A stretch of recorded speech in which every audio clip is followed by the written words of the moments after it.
Salve, rapaziada! Como é que vocês estão? Aqui é o Arthur Lewin, e hoje eu trouxe umas coisinhas novas porque, sinceramente, já tava parecendo maratona de filme. Parte 2, parte 3. Daqui a pouco, o retorno do remake da continuação suprema. Então, né, filho, resolvi dar aquela variada pra não virar novela infinita. Fui atrás de um bagulho no estilinho mais moderno, realista, daquele jeitão que a gente curte. E cá estamos, prontos pro crime. Quer dizer, pro vídeo.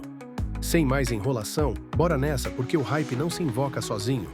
Tudo começa numa tarde qualquer na Universidade de Janeiro. Um garoto tá lá, de boas, assistindo um filme no notebook, dizendo que tirou uma folga porque tá doente. De repente, uma amiga tenta pregar um susto nele, mas ele só boceja, achando aquilo sem graça. Mesmo doente, ele nem tava com sono direito, até que... plim!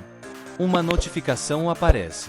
Ele foi adicionado em alguma coisa estranha. Um tal de Lorde da Montanha Amarela, querendo ser amigo dele. O nome parecia meio bizarro, mas ele pensou. Deve ser algum colega de turma e aceitou.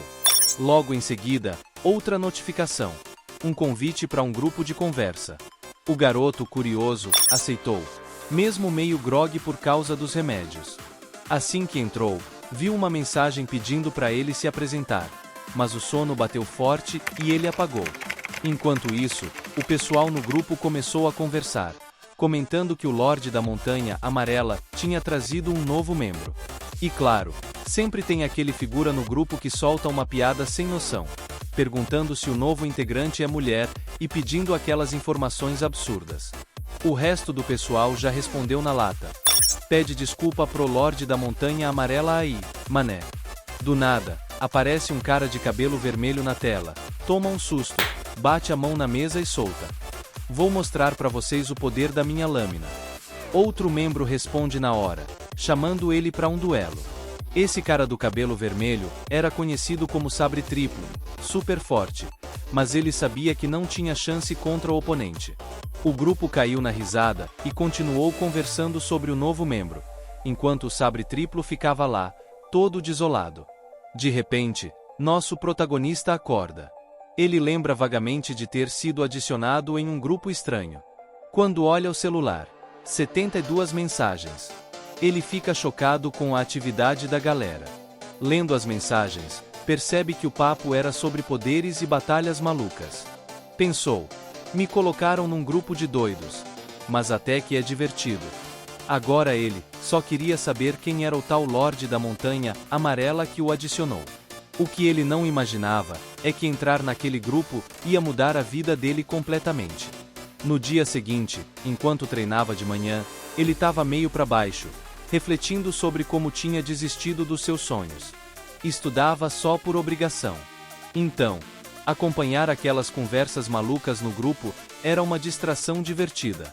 De volta em casa, ele assistia outro filme, quase dormindo.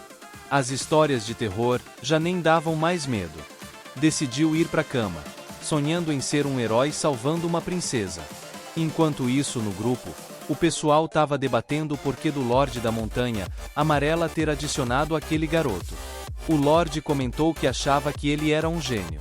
Só que, ele percebeu que tinha digitado o número errado. A vaga era para uma garota super inteligente, mas acabou indo para um estudante aleatório. O cara que tinha flertado com o garoto ficou arrasado ao perceber o engano. O pessoal começou a sugerir expulsar o garoto, mas o Lorde da Montanha Amarela ficou firme. Se eu expulsar, vou perder a moral.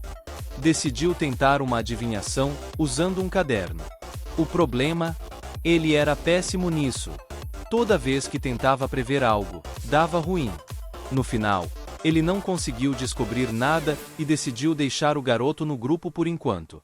O pessoal reclamou, mas o Lorde disse que tinha coisas mais importantes para resolver. Enquanto isso, o protagonista, já na cama, sentia o corpo mais fraco. Pegou o celular, deu uma olhada no grupo e descobriu que tinha sido adicionado por engano. Mesmo assim, o grupo tinha algo interessante. Ele pensou que ia perder o interesse rápido, mas 10 dias se passaram e lá estava ele, acordando entediado e correndo para ver o que o pessoal estava falando. Era como se aquele grupo de doidos tivesse se tornado parte da rotina dele. Song estava acostumado a receber mensagens curtas do mestre da medicina, geralmente limitadas a uma única palavra. Por isso, ficou surpreso ao ver uma mensagem extensa do mestre anunciando que havia formulado um elixir básico. Ele já conhecia bem a personalidade de cada membro do grupo. O cultivador do Rio Norte, sempre online e obcecado. O sabre triplamente louco, um encrenqueiro de plantão. O cara do 7º clã Sul, que queria lutar com todo mundo. O monge vagabundo, que só enviava emojis. E Pena Suave, a única que ele tinha certeza que era mulher, uma viciada no grupo. O mestre da medicina compartilhou a receita perfeita e o processo de preparação. Song achou interessante e decidiu pesquisar os ingredientes. Alguns eram comuns, fáceis de encontrar, mas outros ele nunca tinha ouvido falar.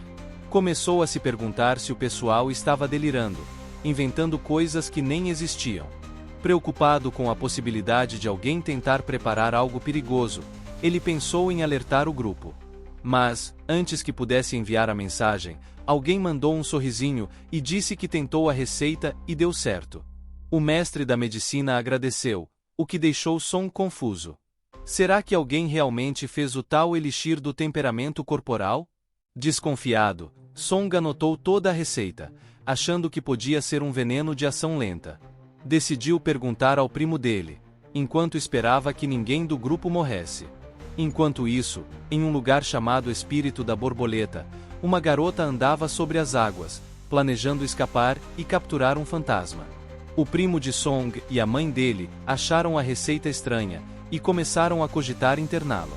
Song acordou de um pesadelo, percebendo que não deveria comentar sobre isso com outras pessoas para não parecer louco. Mesmo com o dia ensolarado, ele ponderou se deveria se exercitar, mas decidiu jogar 2 partidas de LoL primeiro. Song era um prodígio, até conseguiu um pentakill. Já era meio-dia quando fechou o jogo e viu o grupo cheio de notificações. O cultivador do Rio Norte dizia que a receita funcionou perfeitamente.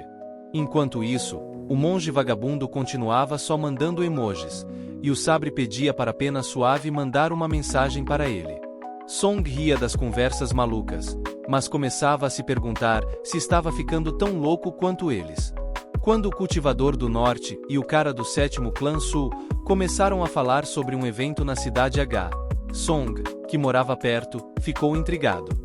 Achava que estava ficando maluco por acreditar nessas conversas, mas, ao olhar pela sacada, viu que o dia continuava lindo. Em outro lugar, um homem com uma espada avisava uma garota que o 16 estava chegando.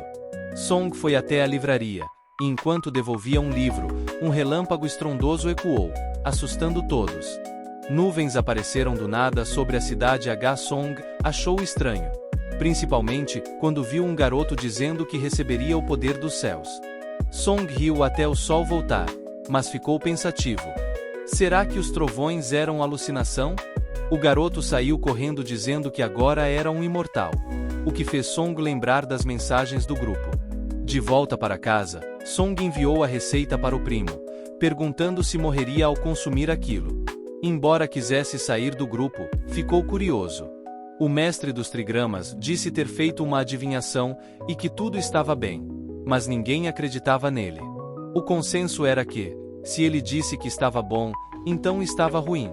Song riu de novo, notando que o pessoal parecia se conhecer há muito tempo.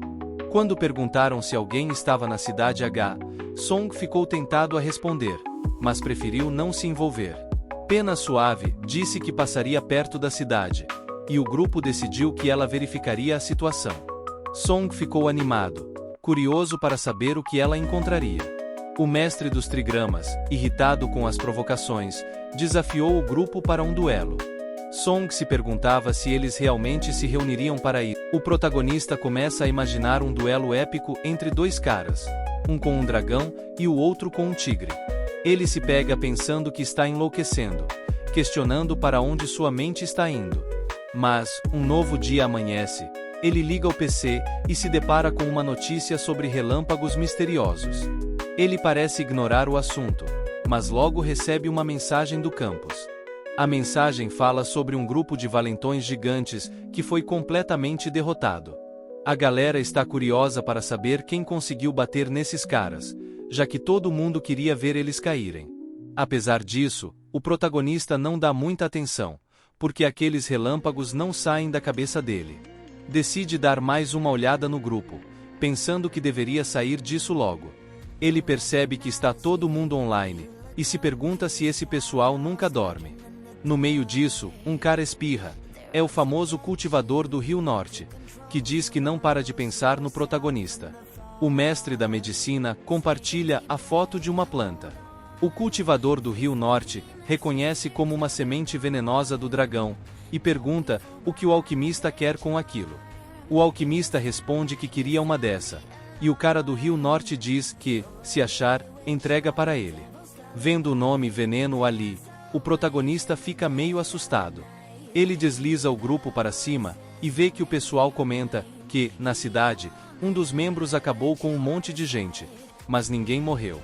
É aí que ele começa a ligar essa conversa com o incidente dos valentões na escola, já que aconteceu perto da cidade H e envolvia um monte de delinquentes. Ele quase tem certeza de que foi um deles, mas desiste da ideia, achando que está ficando maluco por acreditar nessas coincidências. Para relaxar e esquecer disso tudo, ele decide fazer uma corrida. Enquanto isso, no aeroporto, todo mundo fica impressionado com a chegada de uma garota tão bonita que até mandam mensagens dizendo nunca ter visto alguém assim. A garota caminha olhando o celular, reclamando que odeia lugares cheios de gente e onde é fácil se perder. O protagonista, curioso, não resiste e vai ver as fofocas no grupo. A Pena Suave comenta que chegou na cidade, mas está com medo de se perder. Ela deveria encontrar o Sênior 7, mas ele ainda não apareceu. Alguém sugere que ela ative o GPS. O protagonista ri, dizendo que eles deveriam falar de mapas e bússolas, não de GPS. No chat, a garota diz que tentou usar o GPS, mas continua perdida. Outro membro sugere que ela simplesmente saia voando. O protagonista ri ainda mais, pensando que o pessoal realmente não muda. Na cidade, o cultivador do Rio Norte pergunta para onde ela está indo. Ela responde que quer chegar ao Templo da Lâmpada Fantasma, na Rua Lun. O nome da rua faz o protagonista se lembrar de algo. Enquanto a Pena Suave olha o celular, um taxista para e pergunta se ela precisa de carona. Ela questiona se ele conhece o Templo da Lâmpada Fantasma. O taxista diz que nunca ouviu falar e pergunta o nome da rua. Ela responde Rua Luxin e ele diz que conhece, mora lá, mas não sabe de nenhum templo. Ela joga a mala no ombro e diz que vai para essa rua mesmo assim. O taxista, surpreso, leva ela e ela avisa no chat que está indo para o tal templo. No táxi, ela pensa que faz tempo que não fica sozinha. Enquanto isso, em um lugar conhecido como Paraíso dos Comilões, famoso por suas comidas, o protagonista está em frente a um estabelecimento e tenta lembrar o nome do lugar. Ele se lembra que está no distrito da Rua Lun, o mesmo destino da Pena Suave. Mas ele acha que deve haver várias ruas com esse nome por aí. Alguns caras sentados em um banco próximo estão avaliando garotas que passam, claramente precisando de supervisão policial. Até que um deles grita 100 pontos. Obviamente falando da Pena Suave, que acabou de chegar com sua mala.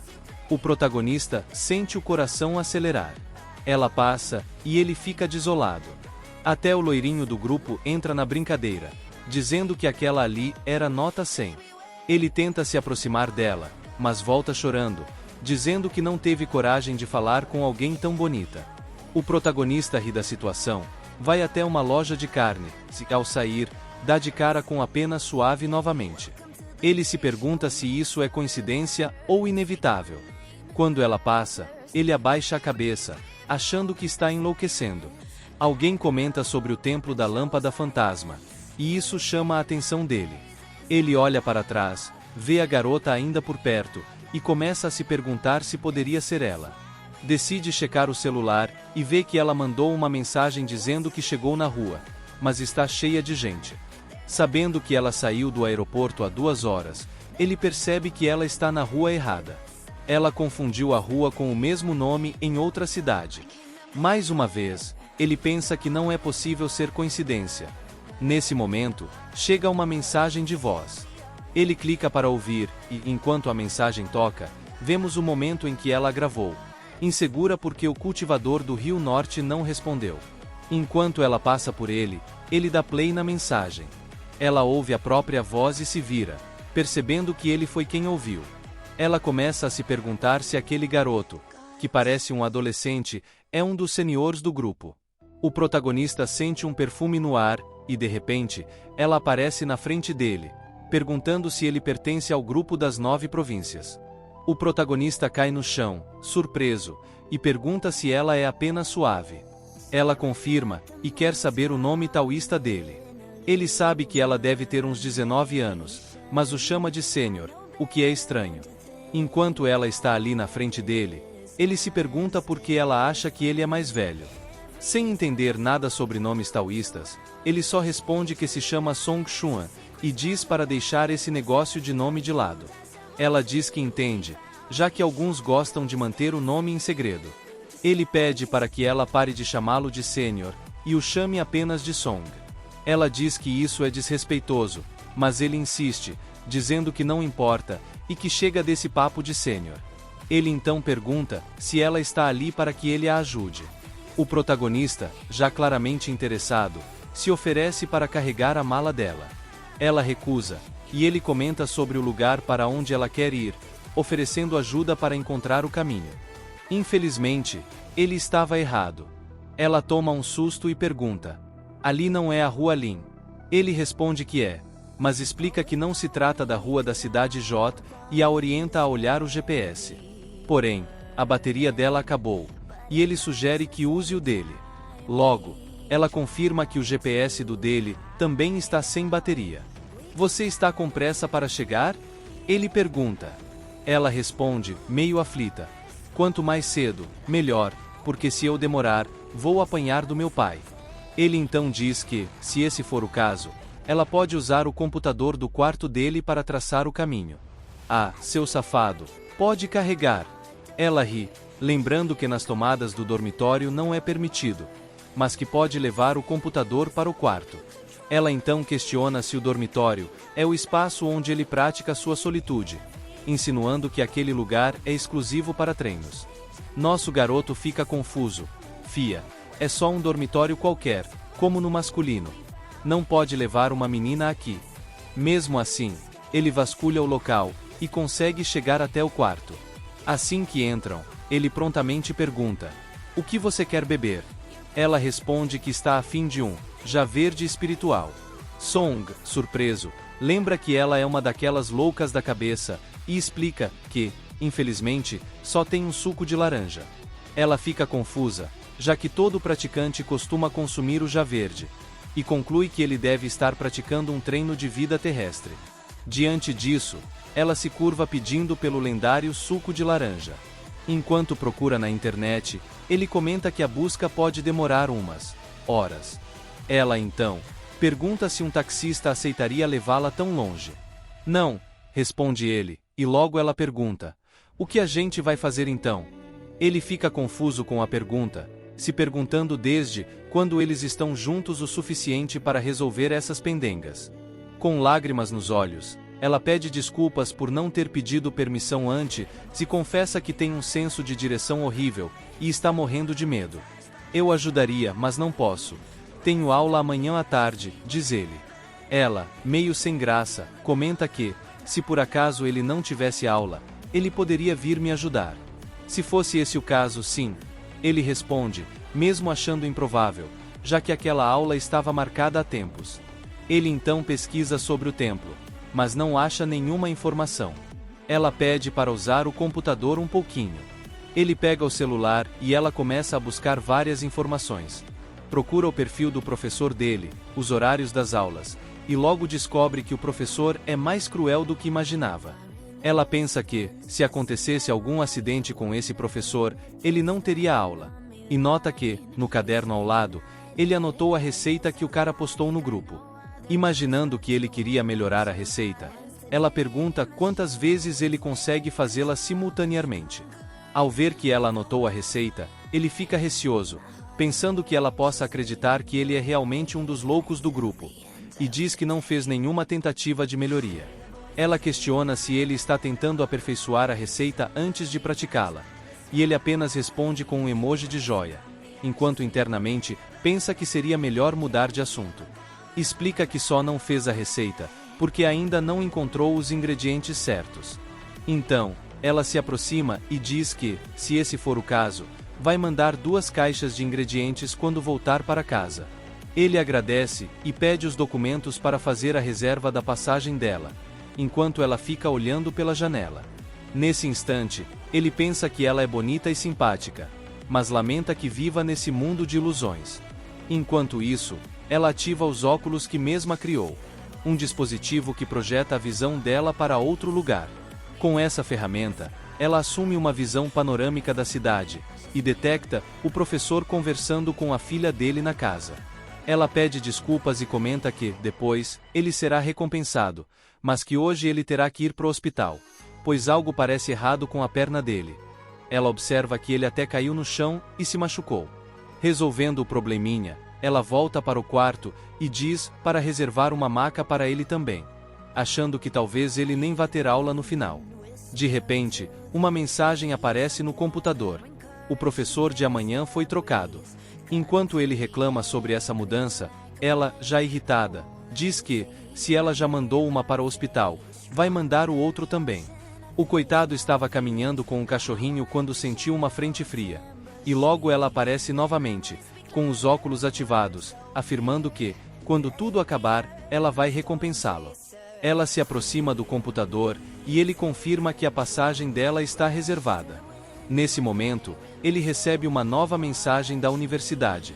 Amanhã não haverá aula. Song acha tudo isso muito esquisito, enquanto ela observa, toda reluzente. No dia seguinte, ele diz para todos seguirem com os planos, e ela, ansiosa, afirma que está pronta para encontrar o templo. Primeiro chegamos lá, e depois nos preocupamos com o templo. Ele responde. No trem, enquanto a paisagem passa, Song pensa que ela é tão bonita que poderia ser a protagonista feminina de uma história. Normalmente nessa cena, um monte de caras apareceria para se aproximar dela, mas ele imagina que acabaria eliminando todos, se não fosse pelo fato de que ele mesmo está morrendo de sono. Ela também está cansada, e acaba dormindo no ombrinho dele, que permanece curado por algum tempo. Pouco depois, o pessoal avisa que chegaram, e ela desperta, toda babada, chamando-o de ponto fraco do louco da cabeça. Ela pergunta, para onde vamos agora? Ele responde que irão se hospedar, e depois, pesquisar pelo templo no hotel. Ele pergunta para a atendente sobre o templo, e ela diz que não conhece nada a respeito. Entretanto, uma garota de cabelo roxo passa por ali, e ouve toda a conversa. Ela liga para alguém, e avisa que tem gente procurando o templo. Logo, o cara de bigode pergunta, com autoridade, a força de ambos, e ela. A partir daí, o clima se torna ainda mais tenso e confuso. Enquanto caminhavam pela cidade, eles pareciam completamente perdidos. Ela insistia, afirmando com convicção que era ali mesmo. Relembrando como, quando sua mãe estava grávida, ela havia herdado as habilidades psíquicas do pai para criar uma projeção e observar a região. Nosso garoto, já se perguntando se ela tinha enlouquecido de vez, resolveu perguntar se tinha alguma novidade sobre o cara do norte. Ele mandou novas mensagens, respondeu ela. Mas no grupo ele disse que, infelizmente, não conseguiria enviar ninguém para ajudar. Tá tudo bem, completou ela com um tom calmo, enquanto os dois seguiam juntos. Song então comentou que, se fosse esse o caso, ele continuaria ajudando. No meio do caminho, encontraram um antigo amigo de Song, cujo avô morava naquela região há tempos. Ao serem questionados sobre o templo, o homem ficou impressionado com o conhecimento dos jovens. Depois de uma breve troca de olhares, perguntou se ela sabia onde ficava o tal templo. O homem explicou que bastava ir para o leste, adentrar uma pequena floresta, e próximo a um cemitério, ela encontraria o templo. Curiosa, ela indagou por que o templo estava localizado num cemitério. O homem, com paciência, explicou que tudo aconteceu há 60 anos, quando o lugar foi demolido. Ela retrucou que aquilo não fazia sentido, Afinal, o local era propriedade privada. Ele elogiou sua inteligência, mas explicou que um estrangeiro havia oferecido um preço altíssimo. Após a compra, o estrangeiro simplesmente foi embora e nunca mais apareceu. O dono, achando que o cara havia morrido, decidiu vender o local para outra pessoa. E assim o templo acabou sendo destruído. E todos os membros da família Huangbe estão mortos? Perguntou a Pena, com um misto de curiosidade e apreensão. Sim, respondeu o homem. Pois menos de um ano após a destruição do templo, metade da família já havia falecido. Ela suspirou, como se aquilo fosse previsível, dizendo que era óbvio que aconteceria, já que o templo guardava múltiplas almas, e todos os envolvidos na destruição seriam amaldiçoados. Ao ouvir isso, o velho aconselhou-a a acordar para a vida e deixar de acreditar nesses mitos, o que fez Song rir, deixando-a um pouco sem graça. Por volta das 11 da noite, Song a chamou e perguntou por que estavam indo tão tarde para o templo. Ela respondeu que era justamente nesse horário que era mais fácil encontrar espíritos, e garantiu que ele não precisava se preocupar, pois ela o protegeria. Ao chegarem em frente a uma lápide, ela anunciou que era ali que o templo se situava, e alertou todos a entrarem em formação.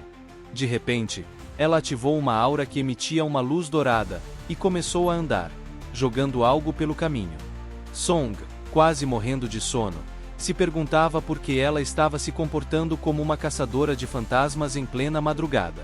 No meio do cemitério, a Pena começou a dançar de forma contagiante. Ele achou a performance dela maravilhosa, embora considerasse seu hobby bastante inusitado. Decidiu então tirar uma foto para guardar aquele momento. No entanto, o celular dele escorregou e caiu no chão. Quando ele foi buscá-lo, percebeu que o aparelho havia pousado exatamente sobre aquela erva que o cara da medicina tinha postado no grupo. Enquanto ela continuava dançando, notou que havia 2 espíritos rondando a área. Algo estranho, já que o pai dela havia selado apenas um deles. Nesse instante, ambos os espíritos se dirigiram rapidamente para ela. Sem perder tempo, ela ativou seus talismãs e começou a atacar os espíritos, confiante de que venceria facilmente. Mas, para sua surpresa, as almas pareciam resistir. Sem se abater, ela recorreu a uma habilidade da Ilha das Borboletas, e assim que os espíritos caíram no chão, percebeu que bastava terminar o selo para neutralizá-los. Porém, do nada, uma das almas pulou em direção ao protagonista. Ela chamou por Song, alertando-o para tomar cuidado, e saltou em sua direção. Song, que estava concentrado na planta que o cara da medicina havia compartilhado no grupo, sabia o quão imprevisível aquela garota podia ser. Quis esconder a planta para que ela não pensasse em usá-la, e a puxou do chão. No entanto, uma energia dourada irrompeu, fazendo tudo tremer ao redor. Mas, para ele, parecia que tudo continuava normal. Surpreso, ele perguntou: "O que foi que aconteceu?" A Pena, impressionada com a situação, comentou que os 2 espíritos não tinham causado nenhum dano, pois ele havia arquitetado um plano e puxado a planta dragão justamente no ponto fraco dos espíritos. Agora, ao vê-lo, ela observou, dizendo que estava louca para aprender mais com o sênior. Mas, sem querer demonstrar fraqueza, ela lançou 2 selos mágicos sobre os espíritos, selando-os enquanto borboletas dançavam ao seu redor. Song se perguntou, meio incrédulo, se os espíritos eram de verdade. Foi então que ela agradeceu, dizendo que, se não fosse por ele, os espíritos teriam escapado. Ele riu, e quando ela ofereceu um dos espíritos a ele, Song explicou que aquele item era de grande valor e que ela podia ficar com ele. Afinal, ele não tinha intenção de se envolver com espíritos. Mas ela insistiu, afirmando que, por toda a ajuda que ele havia dado na viagem, ele merecia ficar com um daqueles. Vendo a insistência dela, ele acabou aceitando, pensando que, como o espírito já estava selado, não haveria problema. Enquanto ele seguia de volta, o homem que lhes dera informações observava de longe, pensando consigo, mesmo que era melhor ele não ter agido, pois o garoto era muito mais forte do que imaginava. Contudo, agora ele teria que, de alguma forma, recuperar os espíritos que havia perdido. Porém, esse mesmo homem estava sendo observado por outro indivíduo escondido em uma árvore, que, por sua vez, notificou uma terceira pessoa. Essa terceira pessoa confirmou que o selamento dos espíritos havia dado certo, mas ficou curiosa para saber mais sobre o tal San Chungang, e sobre esse cara que os estava caçando em outro dia. Chegou o momento de a pena voltar para casa. Song perguntou se ela não teria problema com isso, e ela respondeu que não, já que o aeroporto era de fácil acesso, agradecendo de forma sincera. Aproximou-se dele, pedindo o endereço, dizendo que queria. Ela se aproximou pedindo o endereço, dizendo que queria mandar as caixas com os ingredientes como forma de agradecimento. Song, ainda surpreso com tudo o que havia acontecido, respondeu que tudo bem. Antes de se despedir, ele entregou um papel com o número dele, deixando claro que ela podia entrar em contato sempre que precisasse. Ela guardou o papel com cuidado, acenou e se afastou. E ele pensou que, finalmente, aquela loucura havia chegado ao fim. Mas o destino tinha outros planos. Assim que ela se conectou ao grupo, sem perder tempo, anunciou para todo mundo que o Senhor Song, da região de Jangan, era simplesmente incrível. A mensagem se espalhou rapidamente. O cultivador do Rio Norte, sempre atento aos acontecimentos, ficou impressionado e parabenizou-o com entusiasmo, exaltando as qualidades do jovem. Os elogios, as mensagens e os memes surgiram aos montes, reforçando a fama repentina do protagonista entre os membros do grupo. Um tempo depois, nosso garoto estava de volta, retomando sua rotina, mas com a sensação de que a calmaria era apenas aparente. Enquanto processava os eventos da noite e a enxurrada de comentários positivos, ele não podia deixar de sentir que as complicações estavam longe de terminar. Cada elogio no grupo parecia aumentar as expectativas, e ele se perguntava se aquelas loucuras que vivenciara seriam apenas o começo de algo ainda maior. Song seguia seu caminho com um misto de alívio e inquietação. Ele havia pensado que aquela tempestade de eventos finalmente passará. Mas, na verdade, o que o aguardava era um novo capítulo cheio de desafios e surpresas. Ainda segurando o papel com seu número, ele se preparava para enfrentar o que viesse, sem imaginar que os próximos momentos trariam mudanças inesperadas e que cada detalhe, por menor que fosse, faria toda a diferença nessa jornada cada vez mais insana. Não esquece de deixar seu like e se inscrever no canal. Eu deixei um vídeo incrível aqui na tela, que com certeza vai te prender. Então, não perca tempo e clique para assistir. Vamos continuar essa conversa lá nos comentários, quero saber suas teorias e o que você achou dos personagens. Valeu por assistirem e até a próxima aventura.